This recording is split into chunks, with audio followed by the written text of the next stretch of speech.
All right, guys, this is episode 445. And you know why I'm so happy? My wife thinks we're going to Costco, but I just ran into the studio and we're doing a video instead, but we'll be gone soon. Let's get right into it. The reason that I had to show this clip is because this is where Tucker goes all out and he's talking about Jan 6th. He just he gets into a very heated rant, and rightfully so, and he says so many things that are so correct and so against the mainstream media's narrative that it's just something that I had to show people. It's absolutely amazing. I love it, and it just shows this is a big reason, not just what he's saying, not the fact that he's talking about Jan 6th, but the passion of which he has for the truth in certain situations is the reason that he got fired from Fox. That's one thing that I know that journalists in the mainstream media cannot convey: the truth and passion. They cannot do that. They cannot go against the narrative passionately. And he's done that time and time and time again. And you're about to see another prime example of that. But first, I got to take you over to the store real quick. This is IamCoachColin.com. You can get our newest designs right here at America's Soul Not For Sale. And you can check out the Soul Not For Sale logo with the red, white, and blue atop of it. Absolutely beautiful. And we also have the anti-WEF stuff. We have the regular Soul Not For Sale stuff, t-shirts for men and women, tank tops for men and women. IamCoachColin.com, 10% off. This is what you do. Discount code area, put in I am Coach Colin, all one word, all capital letters, one L on the Colin. That gets you 10% off. Now let's get right into this clip. And if you're someone who's gotten anything from our site, you are much appreciated. Thank you, thank you, thank you. Let's get into it. Let me just say, one of my children was there working in the building and called me during it, and was right nearby when Ashley Babbitt was shot. So I was interested in it from the moment it happened. I was appalled by the vandalism outside, by fighting with police officers. I hate violence, from abortion to the war in Ukraine. I mean, I am consistent on that. I'm not a Catholic, but I share those. I definitely share those views. I'm not for the death penalty. I'm not for killing people. I'm not for hurting people. I'm not for violence. And I've had those views for a long time. So, any violence on January 6th, I oppose. I've said that many times. I was kind of happy to leave it where it was, which is this got completely out of hand. The only reason I ever got involved in commenting on it was, we did a show that night saying, well, this is awful, right? What happened? Was the lying about it was immediate. This was a racist, white supremacist insurrection. Well, okay. There was no indication to this day that race had anything to do with it at all. Like nothing. These are people who thought the election was stolen from them. There's some evidence they were right. We could debate that, but that's what they thought. That's a meaningful thing. If you've got a big population in your country that doesn't believe that your elections are on the level, you need to figure out a way to convince them that the elections are on the level, or else you can't have democracy because it's a faith-based system. So that was the first thing I noticed. There was no effort at all to convince people, actually, electronic voting machines are secure, which they are not. By the way, that's a lie. And any country that has electronic voting machines is by definition at risk of having its elections stolen. By definition, no country that cared about democracy would have electronic voting machines, okay? First thing. But no one even, and by the way, many Democrats have made that point, not now, but 10 years ago. There was no effort to reassure anybody. They immediately used it as a cudgel to make their political opponent shut up, and in a lot of cases to send them to jail. So I noticed this, and I'm like, well, wait a second. Nobody here is operating in good faith at all. They're just immediately lying with maximum aggression. And anyone who asks questions about it, like me, and if you could go back and look at the tape, my first 5 shows on January 6th were like, well, yeah, it's bad, but I don't think you're telling the truth about what actually happened. Shut up! Racist! What? So that's always the key for me. If it's like an infection, you know it's infected when it hurts. You press it. You recoil. They immediately recoiled when you asked any questions about January 6th. And that was a tip-off to me. I had no thought in my head as I watched this happen on television and in the subsequent weeks that U.S. law enforcement or military agencies had anything to do with it. That never crossed my mind. I never thought it was a false flag or anything like that. I'm not a conspiracist by temperament. I never thought that. And then I interviewed the chief of the Capitol Police, Stephen Sund, in an interview that was never aired on Fox, by the way. I was fired before it could air. I'm going to interview him again. But Stephen Sund was the totally non-political, worked for Nancy Pelosi. I mean, this was not some right-wing activist. He was the chief of the Capitol Police on January 6th. And he said, oh, yeah. That crowd was filled with federal agents. What? Yes. Well, he would know, of course, because he was in charge of security at the site. So the more time has passed, now it's been 2.5 years, it becomes really obvious that core claims they made about January 6th were lies.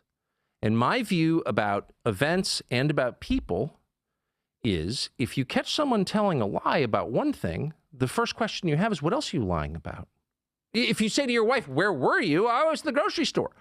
If you find out she was not at the grocery store, then it raises, okay, probably not just lying about being at the grocery store, were you?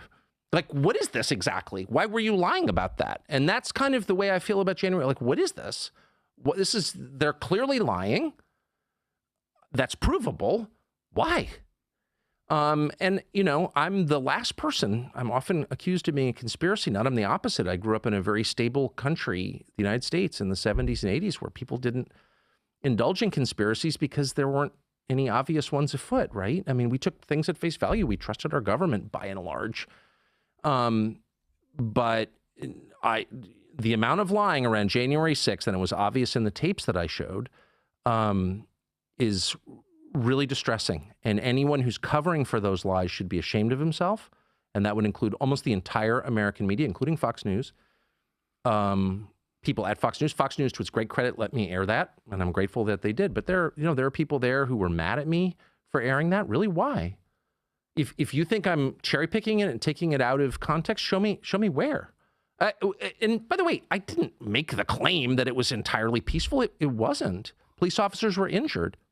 More police officers were injured at the riots in front of the White House the year before, but whatever. All injuries to police officers or anyone else are bad. I'm certainly not making excuses for it. But I'm asking obvious questions. You said this happened. For example, there was a guy called the QAnon shaman, Jacob Chansley. They put the guy in prison for years. There is surveillance tape that they hid until I aired it, showing the Capitol Police trying lots of doors, trying to get into the Senate chamber, the sacrosanct chamber that he wasn't allowed to be in, and then escorting him in. And he kind of wanders around like he's taking a hit of mescaline, just kind of, you know what I mean? And like he says a prayer, he thanks God for the Capitol Police, and then he wanders out. Now, there are a lot of conclusions you could draw from that, but you cannot call that guy an insurrectionist. That's a lie. And by the way, an insurrection is a very specific meaning, and I'm pedantic about words because they're the currency that I trade in. I mean, that's what I do. I use words for a living, so I care about their specific meanings. That was not an insurrection. It was not armed, and its purpose was not to overthrow the government. It was a spasm of rage that Trump definitely helped inspire. That's true. And at the election results. Okay. I'm not actually for that. I don't think leaders should be making people more pissed in general. But that's what it was. It was not an insurrection. And to put Jacob Chansley, an American citizen, a Navy veteran, in jail for years after he was let into the Senate chamber by uniformed Capitol Hill police officers, and then I play that and I'm the bad guy? Fuck you. Like, what do you make of that? I'm sorry, it makes me mad just thinking about it. I said I wasn't going to be a hater. That makes me mad. And I see people on other channels, it's outrageous. He's trying to minimize January 6th. Well, but this guy went to prison. You ever been to prison? Only for visits. Right, okay. It's not very nice. You don't want to go to prison. To take a man's freedom away and call him all these names for something he didn't do and then show no remorse at all when you are exposed to have lied about it. This is a human being who was locked away in a prison. It's an outrage to me. Tucker, like, would you mind if I spoke? Sorry. Man, that passion. And first off, I wonder what is going to happen with that shaman character, because now that footage is there, I wonder if he's going to like retaliate in any kind of way legally. I really do wonder that. And also, the same way when we talk about totalitarianism and how it's brought in step by step, it's a little push here and a little push there, and it's an inch here and it's an inch there. I think that's exactly what happened with Tucker and him getting fired. I think it was just, just a little bit of this and a little bit of, talking about JFK assassinations and a little bit of RFK on the show and a little bit of this. And he just kept pushing and pushing and pushing until they were just like, you know what? Let's just get rid of this guy altogether. And I think the Dominion lawsuit was an opportunity that they had. That's what I think.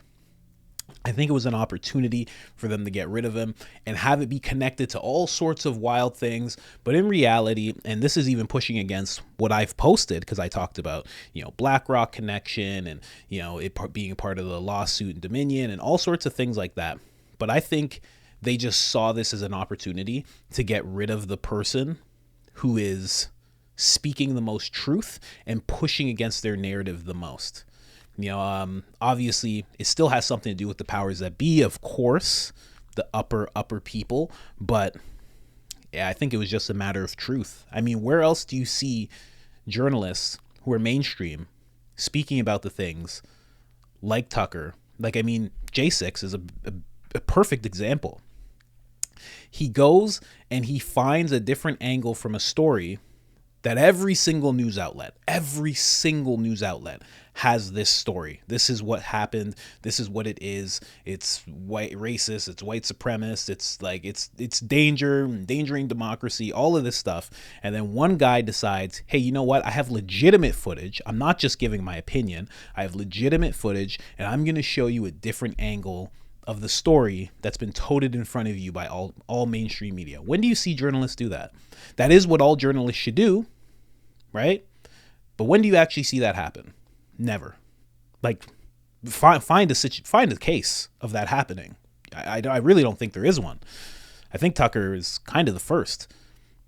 Sometimes, mainstream guys go off the rails. Sometimes they get caught in scandals and this and that, but never is it just, I'm bringing you a major push against the narrative. Here it is. And then doing that week after week in some way, shape, or form. Just doesn't happen. I think that's what really got rid of him. And it's amazing. It's amazing that he is able to speak about it now. I love that he wouldn't keep himself silenced by Fox and that he's actually going on this type of rant with Russell Brand, no less. I think it's absolutely great. And he's right. He's right. Oh, man. Tucker Carlson. I'm supposed to be at Costco right now, but I just love doing this stuff. Like the video. It helps so much. But yeah, Tucker Carlson, man. If you want to know about that timestamp where he has that rant, you can go to 1 hour, 6 minutes, and it goes all the way to 1 hour, 16 minutes, just flat. Great podcast. Great to hear Tucker just talking like this. And honestly, there's some other clips in this that have led me to believe, and I mean, not even led me to believe, he said it. He's like, I will never work for another entity again. And all that tells me is that he's going to have a show, but if you know business and you know media, you're not just going to have a show. Like even I have Soul Not For Sale Productions. Like he's going to start something. He's going to start some kind of media company. 100%.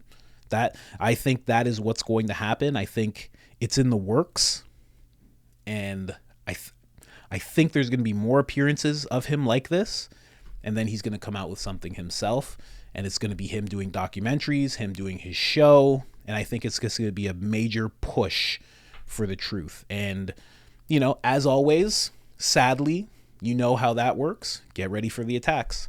There's going to be major attacks on this guy. I'd be surprised. I haven't looked at the mainstream in a minute, but I'm sure when they get wind of this with Russell Brand, I'm sure they'll start to attack because he's calling them liars. He's outright calling them liars.